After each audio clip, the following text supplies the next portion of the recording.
How y'all doing? It's Couple Folk with the guys. I'm your host tonight, Terrance. I got my cuddy with me, Quise. How you feeling tonight, Quise? Feeling good. How you doing, cuz? Man, I'm good. Just ready to get in this with you tonight, man. Thank y'all for tuning in. Whether it's the evening, morning, afternoon, while you guys are working out, riding your car, whatever you're doing. Thank you for tuning in, supporting the guys. So first and foremost, again, still in Black History Month, so would like to definitely give a shout out to, all of our ancestors, everyone who's contributed and, benefited to, we can have the life that we have today. Albeit, still a lot of change needs to come, but we definitely come a long way. So Keith is gonna hit us with some Black History Month info. And yes, sir. Like I said, I got y'all for this whole month with Black History info. Big shout out to Blake last week, stopping by with the guys, hanging out with us. He's a big shout out. He plays in the ABM league. It's an amateur pro basketball league. He's nasty. So big shout out to him. But today I got for you guys, last week I had Thurgood Marshall. This week we got Mr. Jackie Robinson. He broke the color barrier in baseball in 1947. He was the first baseman for the Brooklyn Dodgers. Fun fact, he was a second lieutenant in the Army. He didn't go in the Army as a lieutenant, but he enlisted and then later did the crossover into being a lieutenant. He earned Rookie of the Year at age 28. He was the first Black player to win MVP in 1949. And fun fact, he not only was somebody that broke the color barrier in baseball and advocated for Black people's rights within baseball, he did it outside of baseball. Jackie Robinson was the chairman of the National Association of Advancement of Colored People, his Fight for Freedom campaign, which he traveled around the country where he would speak at banquets and give lectures. MLB retired Jackie Robinson's number 42. I want to say it's still the only number retired in baseball. I'm not a baseball fan, so I had to double check that for y'all, but his number was retired. They have Jackie Robinson's Day where everyone wears 42 in honor of him. The coaches, the players, the refs, everybody does. This is a big thing. Honestly, I think that's the only time I really pay attention to baseball is during that day. If you haven't seen it, watch the movie 42. It's unlike most old style movies that deal with like racism and stuff. This is actually pertained to somebody that had an impact and just not strictly a focus on the race side of it. Like it's obviously a biography in a way. It's the movie 42 starring Chadwick Boseman. Rest in peace to him. He did a phenomenal job. He's in a lot of movies. I want to say he played Thurgood Marshall. That's funny. Yeah, he played Thurgood Marshall. He played Thurgood. So, big shout out to how that came full circle. We played Thurgood. He got a lot of great. Bro, he played a lot of great movies for sure, though. He played Jackie Robinson, and he played what's his name? Oh. Who you talking about? The singer. Oh, you talking about was it James Brown? He played James Brown. So yeah, shout out to Chadwick Boseman. I know he's up, rest in peace, but big shout out to him. He was definitely big. Quick fact: he actually, I believe, from South Carolina, I believe. Oh, he right up the road for you. Yeah, so he's actually from this area, which is pretty dope. But I mean, even like other movies like the Black Panther and stuff like that would definitely be all-time great movies. I feel like he definitely left his impact, while he was here for sure. So South Carolina place you ain't gonna catch me, but he's phenomenal for making it out of that. And that was Jackie Robinson for you guys. So next week, I got somebody else for you. But big shout out to all these people that play big roles within the Black community, and I would say in the world in general, for the advancement of Black people and the advancement of people just in general. So hopefully this keeps going. Like Terrance said, there's many more things that need to be done to keep going, but everything's a start. Yeah, I mean, everything is a move in the right direction. So hopefully we just keep on, plowing down walls and keep on shooting for equality, because that's the end goal, is equality. Nobody's trying to be better than anybody else. Just ask for equality. That's all it is. So now we're gonna discuss the Alvin Kamara situation and how this is going to impact his future. So, I mean, first of all, we got Alvin Kamara and his group out in Vegas after the Pro Bowl, stomping this man unconscious. So supposedly there's video of this, which we haven't seen the video yet. But if he really is caught on camera, him and his group of friends or whomever they might be, family or whatever, I mean, it's bad. I mean, especially the extent of the damage to the person as well. So what do you think about, especially if it's live footage or not live, but captured footage of Alvin Kamara stomping out somebody, him and his, posse or whatever, like, how do you think that impacts his future? So I read a little bit on this and I talked about it at the gym I go to with the owner. And I think Alvin Kamara threw 8 punches out of the whole thing. And then his friends jumped on the guy. It was an altercation that started in the elevator and just rolled downhill from there. Ultimately, I feel like the Saints, if the video doesn't get leaked and, it doesn't hit public eye, I don't think they'll release him. You had instances like the Kareem Hunt thing where he kicked the girl after she called him the N-word. He pushed her and he was fine. He was walking away, and then whatever she said, but he came around, kicked her, and that was definitely not what should have transpired. You have Ray Rice. I don't know what the hell he was thinking, knocking his wife out. So that was caught on camera. I want to say if he would have told the Ravens the truth, they probably wouldn't have got rid of him. But they found out through the video and didn't verify what he was saying. And the Alvin Kamara situation, I just feel like the Saints might cut him to save the cap. Say the cap potentially. You could say it's contract detrimental to the team, which it does shed a member of the team in negative light. I don't know the ins and outs of his contract. I personally, for me, as just a personal level of it, I don't think it is.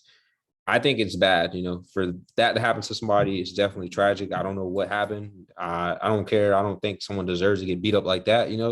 That's, in my eyes, it's taking it a little too far, because Alvin Kamara, I definitely feel like can handle his own weight. So if he hit this dude like 8 times, I don't think he needed his boys to stomp on him. Not at all. And then essentially, if your boy, like one of his boys should have realized, like, bro, just go upstairs. Like, we don't need you to handle this. We don't. That's my issue with the whole thing. You can't tell me that I'm the breadwinner, and I'm not sure if he's, putting, feeding all of these guys as far as like outside of bringing them to the Pro Bowl with him, like, because obviously I'm sure he's taking care of, families at this point. Yeah. So at the end of the day, for you to be the type of star that you are in NFL, literally just left the Pro Bowl and everything, and for you to go out with some people and for nobody to say, like, no, you don't need to partake in this, or let's take you back to the room, or let's get you out of here type of thing. Like, I mean, you got to change the people you're hanging around with, because they don't mean you no good. The craziest thing about it is, I want to say, from what I was reading, I haven't read all of it. I want to say it happened Saturday. Police questioned him about it, and then he was arrested Sunday after the Pro Bowl. So I don't know if that was something like, they weren't sure him or like whatever, but I just, like you said, I knew that was going to be a big point for you. Emphasis was who you're around, because you always say that, you control your outlook of how someone views you in a situation. Yeah. I'm not going to slam them, because who knows what the dude said or what transpired for them to get in the altercation. I'm not about to act like grown-ass men, grown-ass people don't be fighting. I swear to God, it's a regular thing. Like, I'm not about to act like I'm unholier or super holier than people that be, bro, people fight all the time. Like, I don't. Yeah, that's true. I've seen people fight over nothing. I've seen people fight over something that makes sense to fight over in my eyes. Like, it's just a point where you got to know when to, like, it's a little too far. And once you're is, like you say, like, I understand, like, he's a human being just like all of us. He has feelings, he has emotions and everything. He's just, more well off than everyone else is financially. But at the end of the day, like you said, it comes to a point where it's like, all right, now this might be going a little too far. Oh, like, cut it out. You didn't need your boys to jump on that, man. If they really wanted to handle that, they could have did it and told you to go upstairs. Like, and the crazier thing about it is, how many situations like that happen? But the issue was that it happened in the magnitude of, it happened Pro Bowl weekend. You probably had his chains on, his grilling, and he shining like he always does. Mm-hmm. And someone could easily identify him off the camera footage, like, oh, this is probably Alvin Kamara. And you got to think that those instances where people get bar fights or random fights like that shit doesn't always get solved. Like that shit just kind of happens. Maybe the person goes to the hospital, but no one ever finds out who was the person that did it. You know, something too, like when you have a big name guy, especially like a weekend like this where you got all these obviously famous people that pretty much everyone knows who they are from, you know, NFL. Like when you come into places like that, like all eyes are on you. Like, oh my God, that's Alvin Kamara walking in here. Or let's say you go to the club, you go to a bar. Whoever got the microphone from the stop, whatever going on, I shout you y'all out. make some noise for Alvin Kamara just into the building, blah, blah, blah, right? So at the end of the day, like, he has to know too that all eyes are on him. I'm not saying that that doesn't mean he's not a human and he, you know, can't do things that, you know, based off of emotions and stuff. Like, okay, I understand, yeah, you got into a fight or whatever, but like you said, like it's just what I ain't even gonna say a little too far. It went way overboard when you know, got somebody y'all stomping him out, you know, and he ended up unconscious, going to the hospital with, you know, some severe injury. So there's a part you can let up easily. There's a part you can realize, all right, this is enough. But I mean, this situations like this happen in the league. Like Mike Evans had a situation a couple of years ago. I want to say it was before he had his daughter, where he got into something down in Miami, and yeah, I he remember was, that. bro, getting into it with everybody. I remember the only person he didn't get into it was the bouncer, because the bouncer is bigger than him. Yeah. Mike Evans looked at the bouncer, was like, whoa, like shit, bro, you're a big ass dude. So like I don't know how you solve it. I do know there's heat of the moment things, but essentially athletes do got a target in their back. Like I don't know what Buddy said to him. Y'all, people look at y'all like an easy ticket. You look at how people troll you on the internet. Just imagine what they would do in person just to antagonize you. And I'm not saying the dude probably did something crazy. Like we don't know the whole story of that. But I'm just saying in that regard, like players just be aware. And then if you do get an altercation, bro, there's a point in altercation you can pull up and just be like, all right, you know, I'm beating your ass a little too much. Yeah, like he's not the only person in the wrong in this case, but obviously he's the person everybody's going to know. So that's what makes it look worse, because it's like, wow, Alvin Kamara and this group of guys. Not Alvin Kamara and Terrance and Quise. No, Alvin Kamara and his posse. So exactly, because he's the name. Exactly. And so that's what you got to think about. That's much like the Bud Dupree situation. Remember, people were saying Bud Dupree hit the dude in the CVS, and come to find out, the cops dropped the charges because Bud didn't hit the person. He was trying to like break it up. And even it's funny in that video, people were bringing how Bud said grab the dude's camera. Like luckily, it probably was the right thing to do, or just like when he was pulling everybody out, like no, go to the car, you know, because he wasn't even. If you watch the video with the Bud Dupree thing, he was trying to get his girl. He didn't even like. He was about to let his homeboys do whatever was going on. He's like, bro, he's trying to get his girl and just like, come on.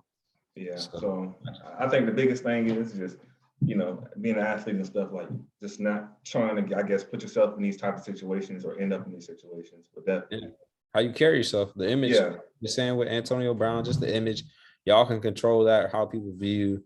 Not saying you get an altercation, you're the world's worst person. It's just, I mean, I don't know. You gotta. Yeah, like you said, like I feel like I preached that out faithfully. Like you can control how you view in the public's eyes. So at the end of the day, we understand that, you know, end of the day, majority of the people who are making the decisions for the, you know, NFL and stuff aren't somebody that look like you. So at the end of the day, he not viewed bad either. Like people don't look at him as a bad dude neither. So that's like, I think that's the other bad thing about it. Like, because people normally view him high character and stuff, and that happened. So, like, I don't know. It could be a slip up. I feel like he can learn a lot from this situation. Yeah, I think the Saints are going to release him, which I feel like is, I mean, on there, it saves their ass for cap, maybe if it's conduct detrimental. Maybe it would be a learning lesson for him. And then, obviously, he would still get picked up. Like either that or they're going to try to trade him or something, because I'm sure he still has value. Like, boy. Yeah. I mean, we know what kind of person he is. Better go get him right now. Because we understand what type of player he is on the field. So, you know, understanding that this could just be a one-time incident and, you know, not sure, you know, how everything played out. But hopefully, you know, the lesson was learned from this. And best wishes to the person that got the shit beat out of him. Yeah, definitely. And I don't think you deserve to get the shit beat out of you like that. I don't know what happened, what transpired, but obviously nobody deserved to get their ass beat like that. Yeah, you got beat up by Alvin Kamara, you got knocked out, whatever, cool, okay, we can move on. That should have been it right there. Yeah, so overboard. So moving on here to some other big news is we have Tom Brady not ruling out coming back. So is he done?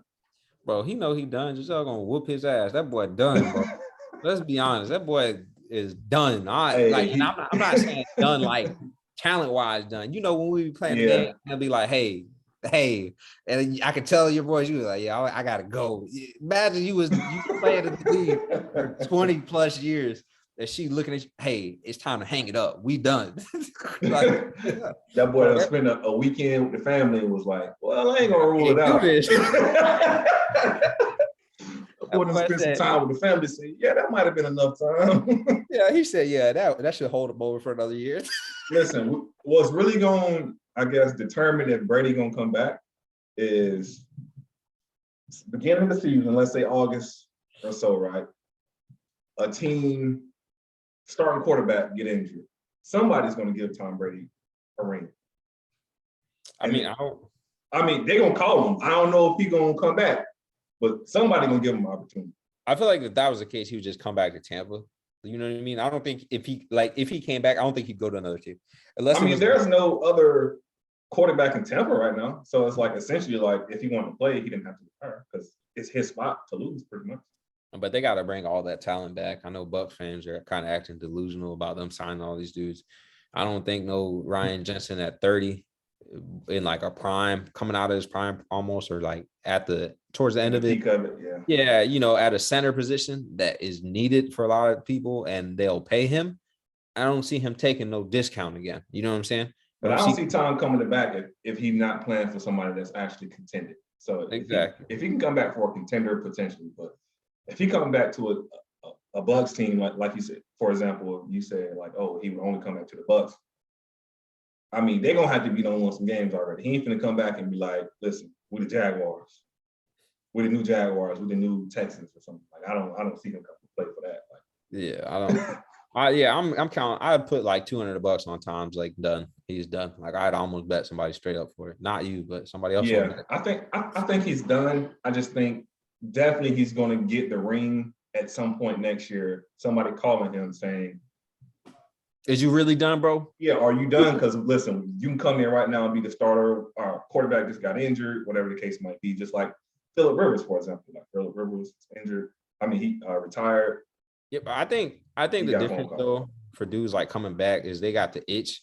Like Gronk came back and played with his boy again. You know, like play with his boy. That he wasn't done anyway. He just yeah. But I think when you're done and you're at Brady's level, which nobody's at his level with accomplishments, especially individual and team accomplishments, there's nothing left to prove. You know, there's nothing for him to prove. Like unless the Niners call him, like his favorite team as a kid calls him, then I can see something like that. You know, but other than that, I don't.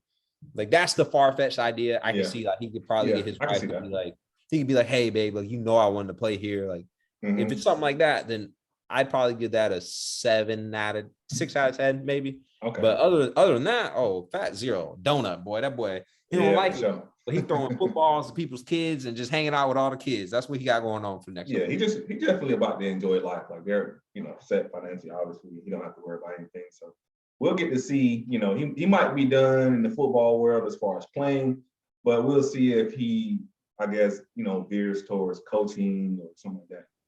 Yeah. So we also got a lot of, updates on head coaching hirings here in the NFL. So we got the Saints promoting Dennis Allen to head coach.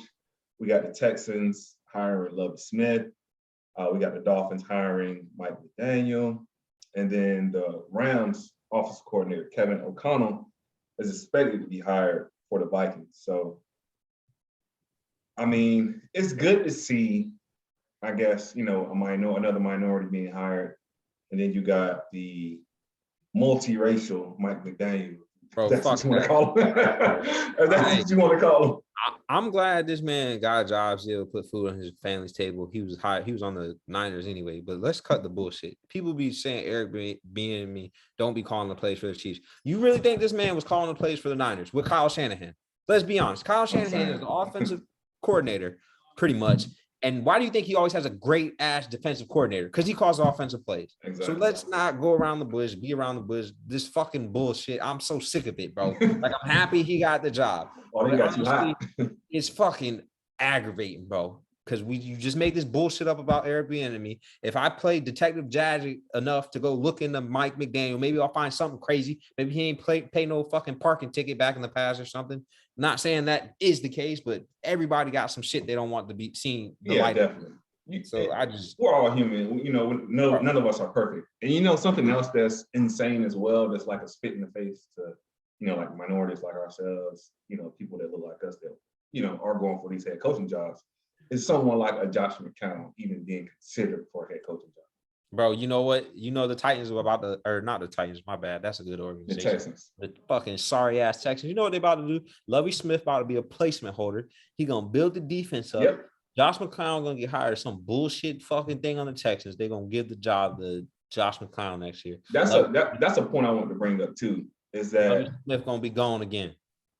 That's a valid point, a great point that I want to bring up too, is that's the thing with a lot of coaches as well, is when you got these black coaches, right, getting hired, they're not going into good situations. Like, we're going to exclude Mike Tomlin because he's been there for a long time. So he's been able to build.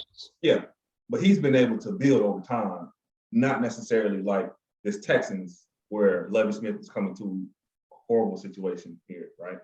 And it's just insane because, like you said, they're coming in pretty much as placeholders. They're not put in position to win, just like, Hugh Jackson in Cleveland, for example, right?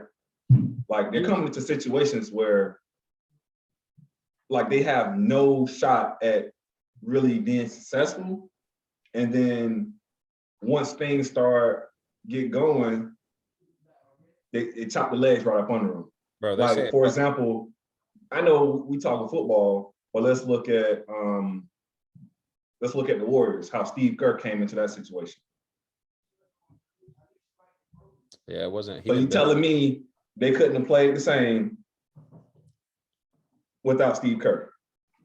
I think that one situation is slightly different just because how Mark Jackson is as like a coach and how he wants the direction of things. Like, he's an old school coach.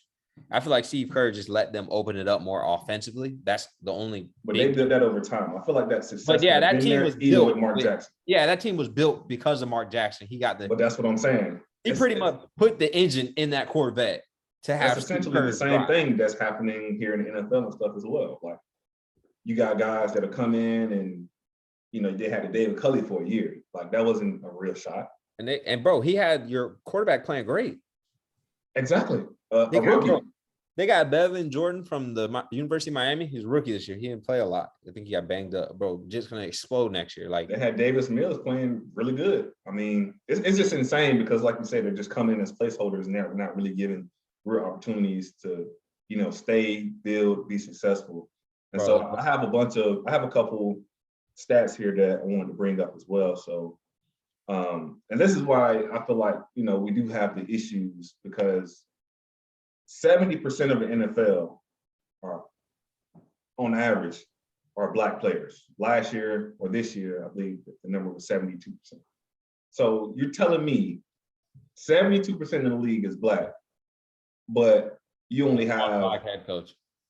One black head coach that's leading that 70% of minority that looks like him, which obviously, I feel like, honestly, I feel like we can relate to, multiple races, like not just the black race.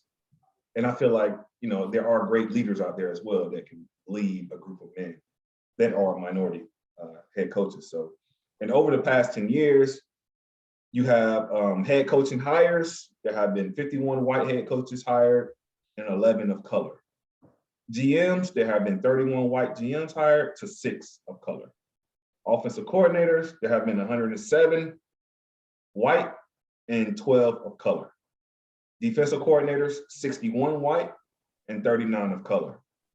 And then you have this aspect as well, which I'm bringing in now, is the family ties.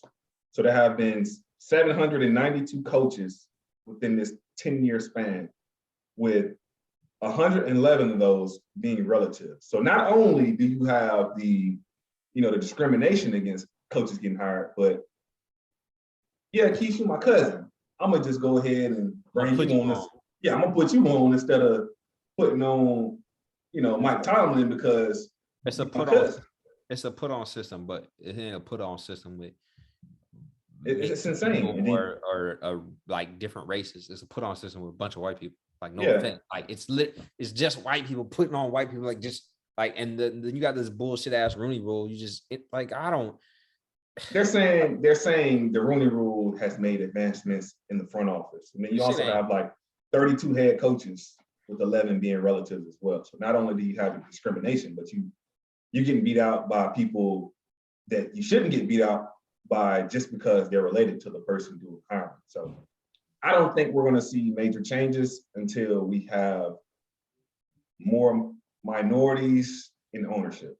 Honestly. Bro, it's crazy. It sounds. I don't even want to go here with this, but when Cat was talking about this, and people argue because Cat got benched, he was, he started up, the whole social injustice movement. I wish this motherfucker would have did it before he got benched, but because to prove the point, he was fucking right. Yeah. But people bring up, oh well, he didn't do it until he was benched. Like this is just.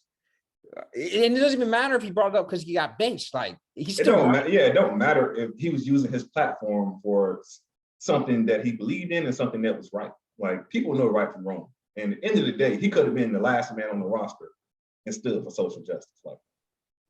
Like obviously we know a lot of guys that are on that like the cusp of, okay, I'm barely making the team, aren't going to put their job on the line based off of social injustice because like, hey, like this is how I feed my family. If I do this, then I'm gonna be blackballed by the league, cap, and I ain't gonna have no job. So I'll trade fucking all this bullshit symbols like I don't matter about Black Lives Matter, the helmet in it like little shits on it for y'all to hire fucking black coaches. Okay, please. They're doing everything but what we want. So the biggest thing is action.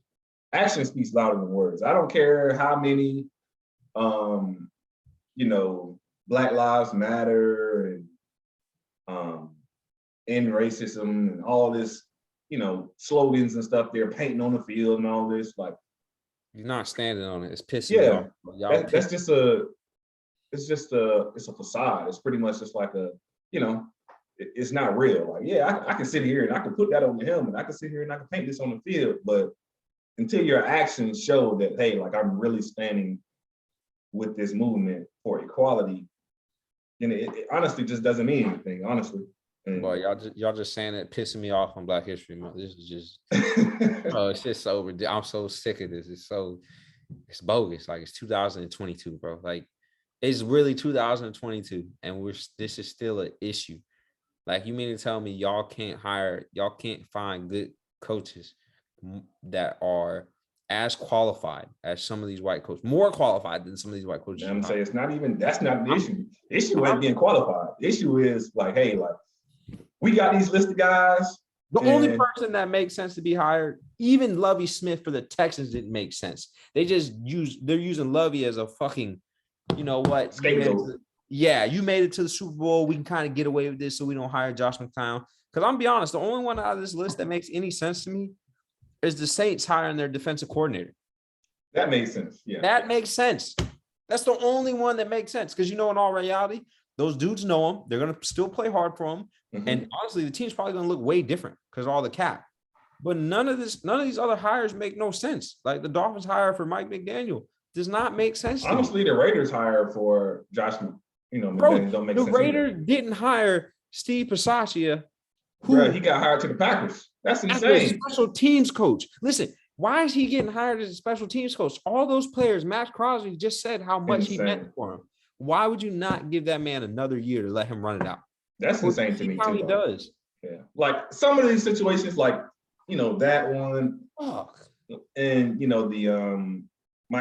some of these situations are like okay, like understandable. Dennis Allen, like understand that he got promoted, but some of these other head coaching hirings is just like, okay, like you telling me there wasn't a qualified, because at this point, majority of the coaches are already white. So at this point, like, so you're telling me there wasn't any qualified, minority coaches or whatever that, there wasn't no brown M&Ms in the bag. It's insane. My thing is I think just like Ryan Flores got a text from Bill Belichick, like Belichick might have low key, put some gas on the fire. I think he didn't. I ain't gonna lie. I think he did it on purpose. Like, there's no way you text him bro. something of this magnitude, and you accidentally text the wrong person. He was on Belichick's staff for the longest, bro. You can't tell me that He was the reason that Malcolm Butler got the interception because, I forget who's getting cooked that game that they put Malcolm Butler out there. So you mean to tell me you don't have any trust in Brian Flores, who turned that whole defense around? Mind you, he actually had Tua playing good for the last 8 games, which a lot of they went on a winning. So it's insane. Like his firing don't make sense either. It's just we got to change this subject. But I'm about to lose my mind. These people, it's insane. So moving on here to the halftime segment. So you got any thoughts on the Pro Bowl? Like, I don't. I was like, I enjoyed watching it because I just enjoy watching football. It was not spectacular. I think at this point, I get why players don't want to hit each other. It's 100% makes sense. I get it. It's there's no way I'm up to get paid this summer and I blow out my knee in a Pro Bowl. That's a fact. Like I understand that because it's a business at this point, so they got to think business. I understand that.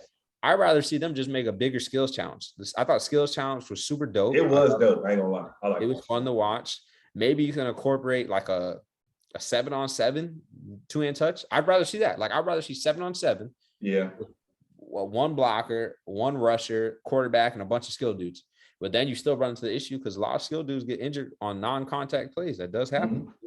So, or maybe you have a bowling tournament or something. I like bowling. I'd watch people bowl. Yeah, I mean, it got to be some kind of way to make this entertaining again. Maybe, I don't know. Maybe they get the two best Madden players in the world to go head to head. One of them get AFC, the other get NFC. Then you got the AFC and the NFC supporting them.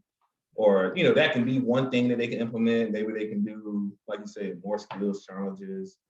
I don't know how you do it because you got the old heads that are crying that these dudes are just out there disrespecting the game, playing like it. I don't think they're disrespecting the game because it's a fucking Pro Bowl game. I'm gonna be honest. It's not like the NBA All-Star game, which I love how the NBA has done the All-Star game. The NBA players bullshit the first 2 quarters. Yeah. And then, that third quarter, is about it's picking up. It's picking up a little bit. That fourth quarter, we playing. Yeah, it's game time, bro. So yeah. I think that's dope, but I don't think you can translate that into football because that's what I was hoping for. I was like, all right, bro, maybe they're gonna do something like that. Third quarter, they're gonna cut. I think they tried to do some interesting things, like when they added like the 4th and 25 or whatever. I think they added something like that to see if they could add it to like the regular game. You know what I mean? See how it was in the playoff or in the Pro Bowl. All right, is it catching on? And like, does it make sense if we did this? That could be true too, but I mean, there has to be some kind of, I don't know. There got to be some ways to make it entertaining. I'm not sure exactly, what they can do to make it more entertaining these days. Like you remember, like a couple years ago when the punter tried to pull that fake punt. Boy, Taylor, Blick boy. So. He's like, this the Pro Bowl now, but you faking this punt, you finna get hit. So, I mean, I don't know. There has to be some way to make it entertaining. Okay, let's do this. You got the Jaguars, and you got Texans. I don't even know. You got who got the top pick? The Lions, right? I don't know whoever I think it's Texans, but yeah, whoever the bottom teams is fighting for the number 1 and 2 overall draft pick. Make them play, like legit. Make them play a legit game or something. But then you're gonna run into the issue of those dudes that their contracts are expiring, so maybe they don't even want to be in that game because they're gonna leave. Make them play for the number 1 pick. I don't know. Like it got to be some kind of way that. I think you just got to make the skills challenge better and just make it like 2 days. I thought it was super dope. It was dope. So maybe you can. It was dope. Maybe, like you said, maybe they do make it 2 days and they can incorporate linemen and stuff as well. Yeah, you expand on that, get the lineman, find a machine, like kind of how you got the punching machine to measure. Like, I ain't gonna lie, something I would like to see. What? I would like to see like one-on-ones and stuff. So like, sure. So they could have did, they could do like one-on-ones, in a sense, kind of like stuff you would see at like a practice or something. A tug of war. I mean, that would be dope too. I feel like there's a lot of things that they can implement to make it. The dodgeball is great. The dodgeball is great. I think. No, so you know what? No, I got it. You don't do a football game. Do a kickball game. I think, bro, it'd be dope to see them play kickball. They can't really, or softball or yeah, they can't really get hurt something. too Yeah, much. I don't know softball because maybe somebody swing is all fucked up. So I'm gonna go kickball. And imagine you have like the kickers as the team captains, or like the team. yeah. Name, bro, imagine having 3 kickers. Justin Tucker out there booting a Oh kickball. yeah, he booting that.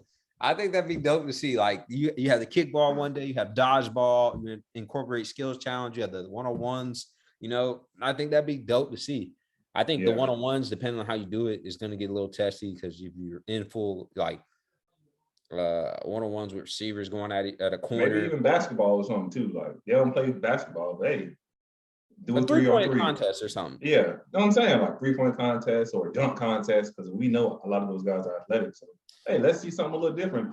These football guys out here who could have been basketball players, like Jimmy Graham, who could have been doing this for years, or Julius Peppers, who probably Really could have been doing touching the top of the backboard type stuff. I So, think you like do that's a lot. like do something like that. Like we're saying, you expand on the skills challenge. I think that's a good idea. I don't need to see a Pro Bowl game anymore. I mean, Yeah, I put it just on for just to put it entertainment on. purposes. Yeah, it literally just for entertainment purposes because ain't nothing else on TV, and it sucks going Sundays without football. So I'm not literally, gonna lie. I That put Mike it on just for that. that Mike Evans catch on Denzel Oh yeah, it was nice. of the Raiders. Oh my God, boy! I would have took But my it was helmet off. he caught on. He was like, Bro, I would have took my helmet off and not checked in the rest of the game. I probably would have. I would have drilled him, to be honest. If he was gonna catch it like that, he was gonna pay for it. Like I was about to hit him the best hit I could have put on somebody. It was fun. Some of the stuff too. Like, okay, maybe they can incorporate something too, like the best celebration. Like, it was funny seeing Mac Jones do the gritty after he took off. Boy, that boy was hauling ass, boy. That boy, hey, I gotta go. Yeah, different celebrations, like it was dope to see him do that. And then you had Diggs on Diggs. I'm not gonna lie, that made me ecstatic. That made the skills challenge because they're brothers. They're super close in the game too. They got to go bro. And then Kirk Cousins missed him. It was even funnier because it was Kirk Cousins. Listen, I'm so sick of this man, Kirk. Boy. I know they tired of him too because Justin Jefferson. I remember during the I think it was like the accuracy drill. Justin Jefferson, I don't even think he got a point. And he didn't, bro. Like, Kurt, that jumped hard. And he was like, welcome to the story of my life or something like that. I thought. Yeah, he said that, bro. Russell Wilson went out there darting shit, bro. Boy, listen, we're going to hold up on that. Well, actually, we're going to move right into it because, listen, we got the 4th and 5. So that's actually the first part of the 4th and 5 segment here. So, man, Russ looked good.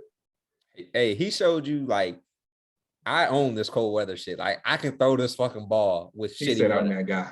So, like, any team wondering, is my hand okay? I'm 1,000% right now. Come get me. Come get me. He said he want to be a lifer in Seattle, but come on. Yeah. We know he don't want to be there. I said it best. Ryan Clark said something about Russ not being a generational talent. Mm-hmm. I don't know how high you rank Russ as the all-time greats. I don't think he's there yet. But I think it's not his fault. I think Pete Carroll, who in turn is the fucking GM for Seattle, essentially, they haven't built around Russ. They really haven't. You let the Legion of Boom go, and you didn't fill any of the holes. And line been trash.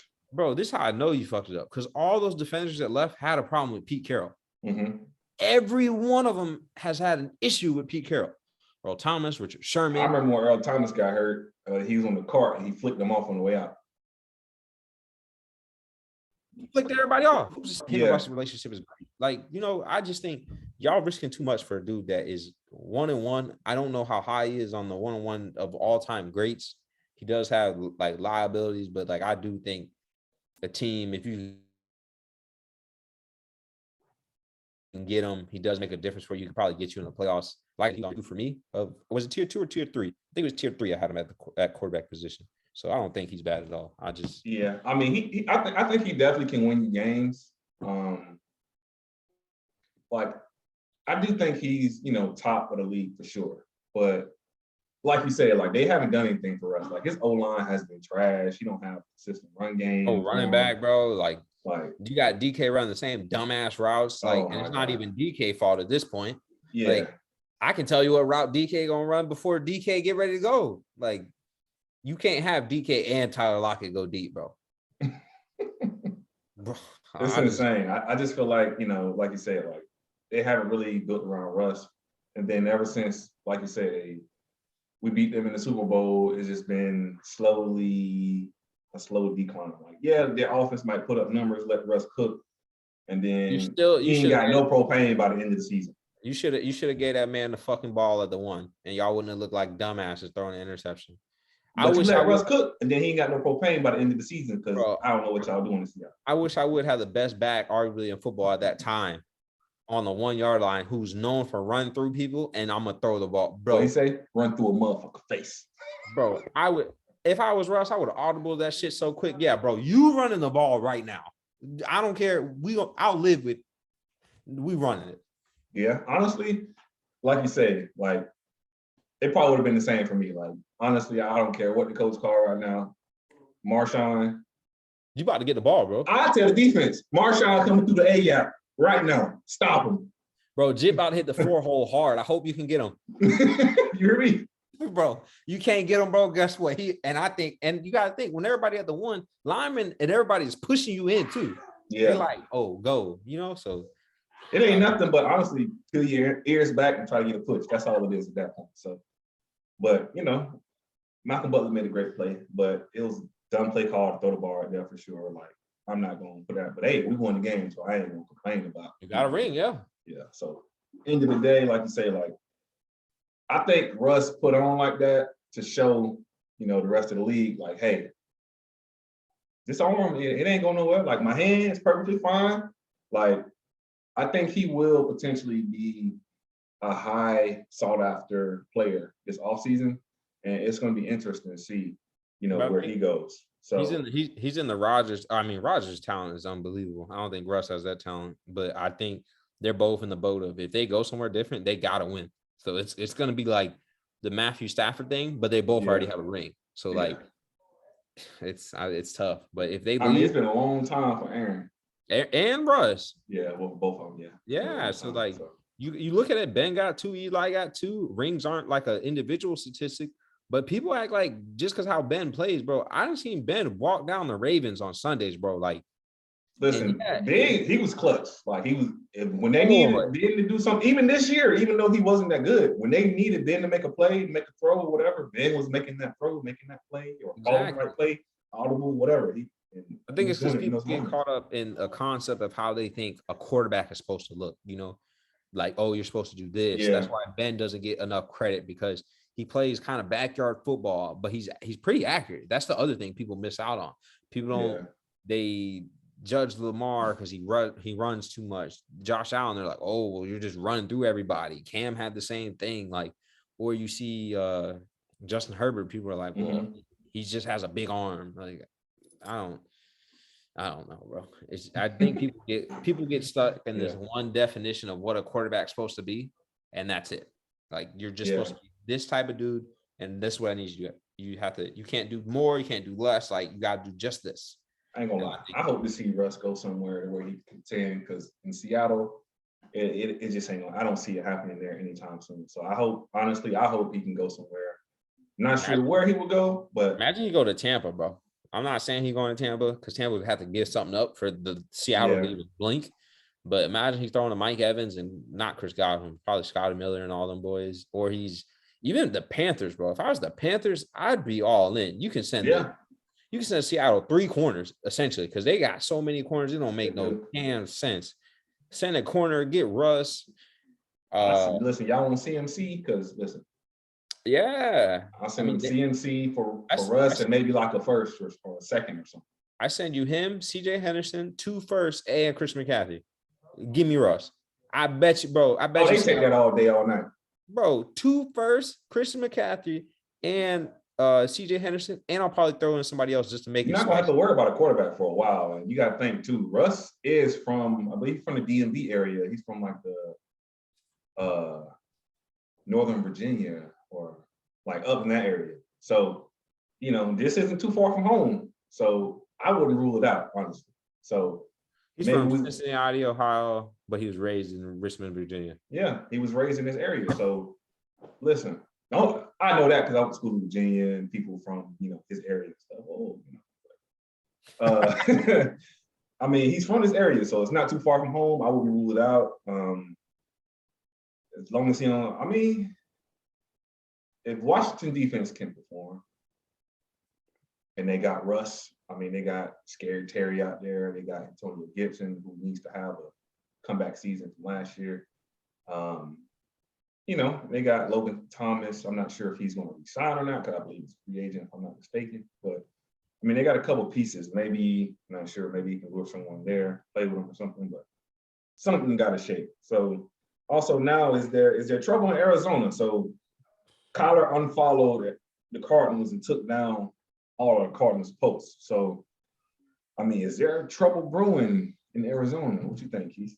I don't know if there's trouble brewing. I think it's more so he wants to be paid. And I want to say his deal is like he has 2 years. He came out with Baker, right? Yeah. Well, no, he came out. Was it after Baker? Here, I'll fact check this. Right. They didn't come out together because they both played at the same school. It might have been a year after. I want to say it's the year after. Kyler came out in 2019. So his deal, 2020, 21, 22. He still got 2 more years, essentially, on that deal. Yeah, I don't know. Yeah, I think he looked at how he got banged up. He's a small dude. He saw what happened with Lamar. He saw Dak. Who else? Even Joey B early on, like getting injured. Baker I too. think. No. Yeah, Baker. And I think he's looking at like, no, I want to get paid now. Like, no, pay me now. Because he's like, listen, I could have been playing baseball. and making cash. So I think he looks at that. And then he looks at like Lamar. The difference is I feel like he's waiting for the Ravens to actually listen to him, put some players on the team, possibly get rid of Greg Roman. But I think he wants to win the championship first. So he could be like, no, I want this money, this type of money. Yeah. So, like there's no, you could take this deal. No, hey, I got this. I won this chip. I got an MVP. Yeah. I think Kyler essentially just wants to be like, no, I want to get paid now and secure it. But I mean, I don't know if he could really be actually. I mean, it got to be some more meat to this bone, because I don't feel like we got enough information yet to necessarily draw the conclusions. But at the same time, it's like he pretty much gave us everything we needed. You unfollow them. People they're gonna draw the conclusion so quick, regardless of the facts coming out of it. So I just don't know. I want to hear his side of it. I want to hear what he got to say, why he unfollowed them, and everything that's going on. So hopefully we can hear from Kyler or someone from his camp, or obviously there's going to be some kind of information. So it's probably going to be a Kyler wants an extension, or he wants a Patrick Mahomes type deal, type of something. It's going to be something crazy, I bet. But so now we got the Super Bowl preview. So can you tell the people at home listening to this, what do you want to see in the Super Bowl between the Bengals and the Rams? I want to see Aaron Donald get 3 sacks. I want to see the Jamar Chase and Ramsey matchup for sure. Ooh. I think Joe Mixon can have a big day. I think Odell is going to have to show big. And I don't know. I just want to see a good game, but I want to see the Rams win. I feel like the storyline with the Rams is, seeing Aaron Donald, who's arguably one of the best defenders all time. Like, I'm talking all time. Yeah. And he can go snag a ring. That'd be great for his legacy. Ramsey's legacy. Obviously, Matthew Stafford. Then you look at Vaughn. He already got an MVP, bro, in the Super Bowl. So he go get another ring. Like, he's just different. So I think it'd be dope. You get the Eric Weddle ride off into the sunset. I mean, with the Bengals, though, I see it as like, if you can get one, bro, this got to be the chance. Like, I want the Rams to win. But if you even, can get in this fight and really, throw them punches, bro, you got to go out all in, because it's not going to get no easier. I know they can be built for the future, and they're going to be a problem for the Ravens going forward. I co-sign that wholeheartedly, because they got the 3rd most cap and a bunch of draft picks. So essentially, hey, we're going to sign this offensive line. Maybe we bring back Jesse Bates, but they can keep building. And I think that's going to be something to see going forward. But I like the Rams in it. But if you're the Bengals, you're Joey B, bro, Joe Cool, you might want to win this one, because it ain't gonna be get back. Yeah, it's gonna be tough sledding, man. You got too many, young guns. They're, elite, on pretty much elite level, type of play in the AFC. So like you say, like for me, I think we're going to see a lot of explosive plays on both sides. I think it's going to be a really fun to watch Super Bowl. Like, I feel like the defense will make a play here and there, but I feel like it's going to be like a lot of offense in the Super Bowl. I feel like 42-30. It's going to be fun. I think I definitely want to see the Jalen Ramsey and the Jamar Chase matchup, because you got Jalen Ramsey out here already talking about, what he talking pretty much. Challenging Jamar Chase pretty much. I ain't gonna lie. I think Jalen gonna put him in a chokehold. I'm not gonna lie to you, because I don't know. I'm trying to think what corner this man faced. He torched Marlowe. He torched Humphrey. I ain't gonna. There is no cap in that rap. That man torched Marlowe. And Marlowe, honestly, at press coverage wise, is probably one of the better corners at press. Yeah. Got torched. Jalen's physical, but he won't press you the whole time. He'll line up in the press and back out of it. So I don't know, something like that would throw Jamar Chase off. Jalen's real good with his hands down the field, spotting the ball. This man, he can't, for some reason, it's hard as fuck for him to make a play on the ball, but he be right around the ball every time. He know how to pop it loose. He's a great tackler, probably like the best tackling tight or corner there is. I think Stephon Gilmore is another great tackling corner. Like, there's not many physical, like hard-hitting tackling corners, and I feel like those two. Tre'Davious White's a good tackler. He'll just bite your ankles. Like, he ain't gonna lay no. I was trying to see who all they played as far as like, Yeah, the top corner. I think Marlowe's the only one he torched. Joe Hayden out of his prime. Like, Marlowe's the one he cooked. Kansas City ain't got a top corner like that. Ladarius Sneed's a good corner, but he's not like, top 5 and top 10. Ward, one of Travarius Ward. Yeah, he touched Travarius Ward, who I don't think it's Travarius Ward a top 10 corner. The Titans didn't have Caleb Farley. They lost him. Like, I mean, I'm not saying that's a that's a fault to Jamar Chase. He played against Ward, right?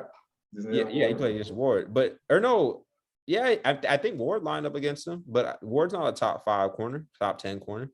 I mean, I don't judge him though. Torch whoever the fuck they put on the other side of you. Oh, definitely. I'm more excited to see if he gonna torch Ramsey, because remember I brought up I brought up the Mike Evans thing, and I don't think Mike Evans torched Ramsey that whole game, but he got the better of Ramsey, and he normally don't do good against the top corners, and he did get the better of Ramsey. He had that deep catch, Tom's last touchdown, and he had another play. But other than that, I mean, Ramsey didn't give up anything else. But I mean, those are two big. That one big play. Yeah, that's a big play. Yeah, that's a big play. Yeah. I mean, it's definitely going to be exciting to see. You got a lot of guys, guys that we're going to see, be around this league and, competing for a long time, like Joe Burrow, Mixon, Jamar Chase, and also on the other side, you got Stafford coming towards, probably the latter years of his career. And you got OBJ, this will be tremendous for his legacy moving forward. Huge. This will be huge. It probably, I ain't gonna lie, if he can get somewhere and just be consistent after this, he's going to the Hall of Fame. Oh, yeah, definitely. Sure. Bro, the man's numbers the first 4 years with being injured. Insane. Oh, my God. Yeah, it was insane. I like Rams, you got to go all in, though, because you gamble some picks away.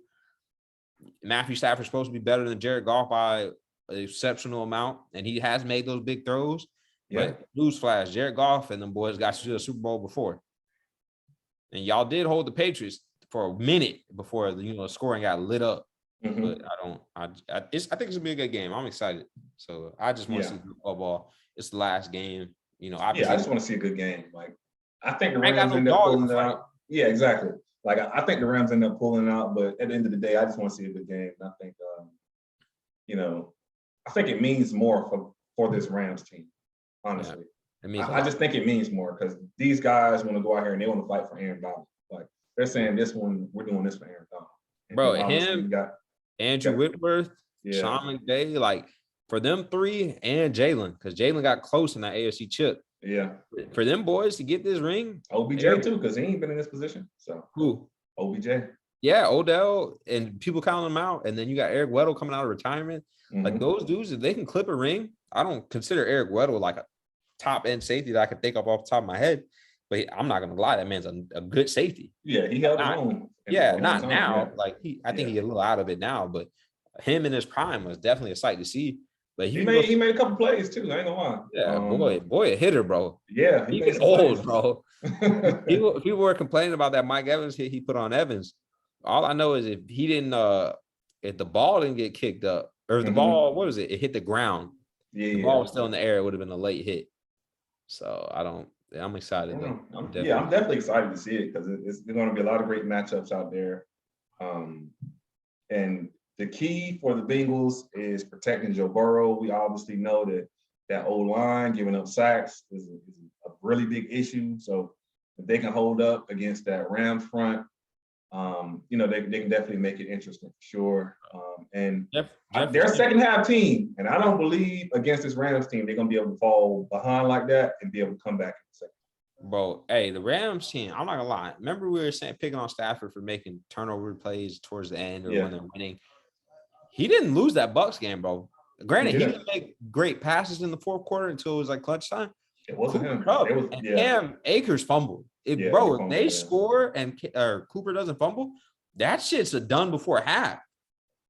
And then we're looking at, hey, can Brady pull a comeback off? That's what he does. That's what he does. I still would have counted, and I don't really count that man out for much of shit. That game though, if Cam got in the end zone, I definitely would have counted him out. Oh yeah, I would have definitely been like, oh yeah, they losing this game. Yeah, I was about to cut the game off anyway.